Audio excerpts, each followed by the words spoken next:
Hello, buddy. Welcome to the Cuauhtemoc Show, or whatever I'm gonna call this sports podcast, whatever daily thing, not so daily, but you know what I mean. Show. Welcome back, man. And it's over. The semifinals of the Gold Cup is over, and now we breathe. Now we relax. Now we notice, and now we see who the two giants of CONCACAF are: Mexico and the United States. Two hard-fought semifinals. Two very similar semifinals, a favorite in the United States and Mexico, and the underdogs in Guatemala and Honduras. We watch these games and we realize there's limitations on one side and there's expectations on the other. But when you throw all that away, bro, you have football heritage coming out on top. Mexico versus United States in the final. This is gonna be the eighth time they meet each other in the final. This is probably the sixth time I've seen them in the final. The first one I can remember is Donovan beating us in 2007. So that banger. And then I remember 2011 with Chicharito and Giovanni Santos and his banger. 2015 Gold Cup where Mexico won it, and then they had to play USA in that playoff where Tuca Ferretti was coach before the Confederations Cup. I saw that one. Jonathan Dos Santos scoring, and leading them against a young American team that goes on and beats Mexico in the Nations League. It's crazy how stories is written. But there's one thing for sure I know about this final. One thing for sure I know about this final, guys. Mexico's obligated to win. Mexico is more obligated to win it. It's not even close, gang. It's not even close. Mexico has more obligation to win this one because the United States doesn't have their Pulisic, their Weas, their McKennies, their Dez, yada yada. That's their problem, but it's still not fully their team. And Mexico, on the other hand, are trying their best to get the 11 they need for the World Cups to avoid disaster again, just like they did in Qatar. So if I look at this final one way or another, there's one way to see it. Mexico's obligated to win, and USA are there because they are better than everyone else. If that makes sense, then it makes sense. It is football heritage, everybody. Welcome to the CONCACAF. Let's get into it. Mexico vs. USA is the final, but let's not forget the semifinals because there's a lot to deep dive in, baby. Let's go, baby. So we have to get into the semifinals, and the United States beats Guatemala 2-1 to secure their spot in the final. And 2 goals from the Mexican-American man, the Moon Man, baby. I like that name for him. The Moon Man, Diego Luna, showing us why. I keep saying this. When I first started this, I said Diego Luna is the guy for the U.S. men's national team. There's no one like Diego Luna on the team originally, with the McKennies, with the Gino Jets, with the Pulisic. There's no one like Diego Luna, and it showed yesterday. He is the different player. Bro, step over, cut, shoot, golazo. Come on, bro. You can't teach that. You can't teach that, bro. And like I said, there's a lot of positive takes from the United States team to get from this Gold Cup. A lot of people don't think there's a lot of positive takes. There is positive takes from this Gold Cup. 100% take. 100 takes. Are you kidding me? You just proved that Diego Luna can easily start. Diego Luna's not gonna go. Diego Luna's going to Europe. Let's get it right. Diego Luna is going to Europe. He is going to Europe. He is not going to stay on this team for any longer. I mean, in the MLS for any longer. Okay, let's get that straight away. Berhalter might go to Europe. Not the best player, but he might go to Europe. And now you have players like Malik Tillman showing up. Ajim, yeah, he hasn't scored, but he has some qualities to show that he's here to show that he can be a starter.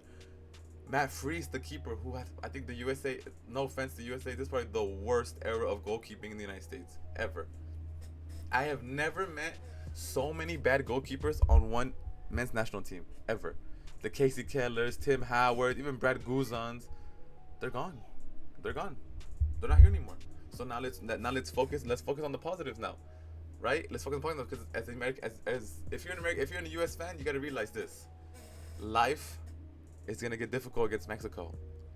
Mexico and United States have both been on cruise control, in my opinion. Cruise control.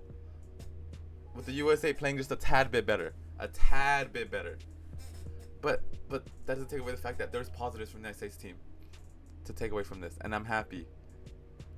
Another point I would like to say: the struggle to find a good forward on this team. Like I said, Ajiming is giving them ideas, or how do I say, options. But when you look at him, really, there's nothing to it. There's no forward in the United States. Let me say this again. There's no forwards in the United States right now who is a for sure goal. Ricardo Pepi obviously didn't want to come. I don't know why Pepi didn't come. I'm sorry. Why these guys not come? Whatever. I'm not getting into that. But the United States need a goal scorer, bro. They need a goal scorer, and they need it now. Also, defensively, I think they look worse than Mexico. I think the times where they've been attacked by Guatemala, if you ever saw the second half of this game, Guatemala after the goal, put in pressure. Obviously, they didn't have any straight chances, but they're getting corners. They're getting free kicks. They're getting closer and closer. I think that's the difference between Mexico and the United States. Defensively, I think Mexico's just a tad bit better. But just to wrap it up on the United States team, bruh, what I think they're going to do, they're going to wait for us, block it, and they're going to counterattack. They have the players for it. They need to be... The lack of chances, is, if I was a United States fan, worries me. But at the end of the day, you have the Moon Man on the side, bruh. You have the Moon Man on the side just doing his thing.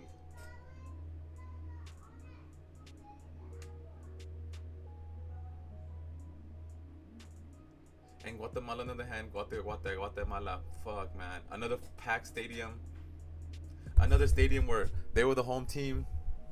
Another day where they looked like maybe, just maybe, another Guatemala upset. And maybe. But, you know, the USA was too much. But that takes nothing away from Guatemala's tournament, man. Guatemala's tournament has been amazing. Luis Fernandez has done amazing. And now they look forward to the qualification of the World Cup. The group is difficult. The group is difficult. It's very difficult, but they can come out of it. And I believe if Tena plays this way in their stadium and away, they have a chance of making the World Cup. And that is right there, semifinal 1 and semifinal 2, baby. Mexico contra Honduras. A game where I think Mexico didn't do enough. Mexico did not do enough, but yet we won again. Gilberto Mora. The only thing Javier Aguirre has done right in this whole tournament, I'm be subjective, is playing Gilberto Mora and giving him the trust he deserves. As a 16-year-old who started last year in Tijuana as a 15-year-old. That's not 15. He started 1 year in it, baby. He gave this young man a chance, and now the whole fan base is shook. It's almost like we saw the new Xavi, a new Iniesta. Obviously, we gotta relax, step by step. But the greatest thing Javier Aguirre has done is bring on Mora and start him. And now, we hope he starts against the United States. There's nothing else we could see from this team now. The ball has to go through him. The ball has to go through him, and that's crazy to say. The ball will go through him. The assist came from him taking on the defender and just giving the sweetest, softest, most approachable ball ever. Just think about that. The most approachable ball ever, and he laid it off of him and he scored. But the game as a whole, Mateo Chavez, poor. The fullbacks, poor. Again, Johan Vasquez, Cesar Montes showing why they're the best center back duo in this whole region. Edson Alvarez again showed he's very good. Marcelo Luis, Mora, Vega, Jimenez, Alvarado. That was the front five, I will say. We could do with Alvarado. I don't know what to tell anybody. We could do with Alvarado. I told you that. I think some people can play over him. 1,000 people can play over him. I'm not even kidding. And I'm not tired of saying that. Edson Alvarez gives the ball to Marcelo Ruiz more, and Marcelo Ruiz more is changing the game. Also, Marcelo Ruiz might go to Europe. Let's to France. That's already been spoken about. Let me just leave that there.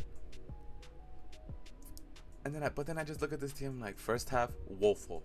That first half was so poor. So poor.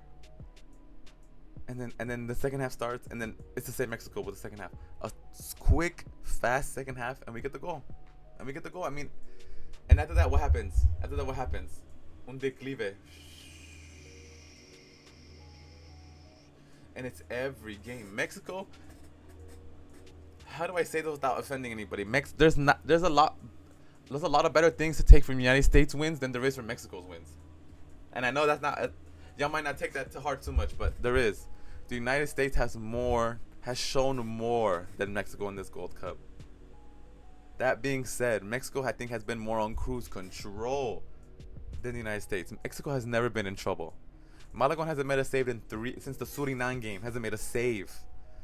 He hasn't made a fucking save, bruh. We'll see, bro. We'll see. Mexico has to show up the real potential.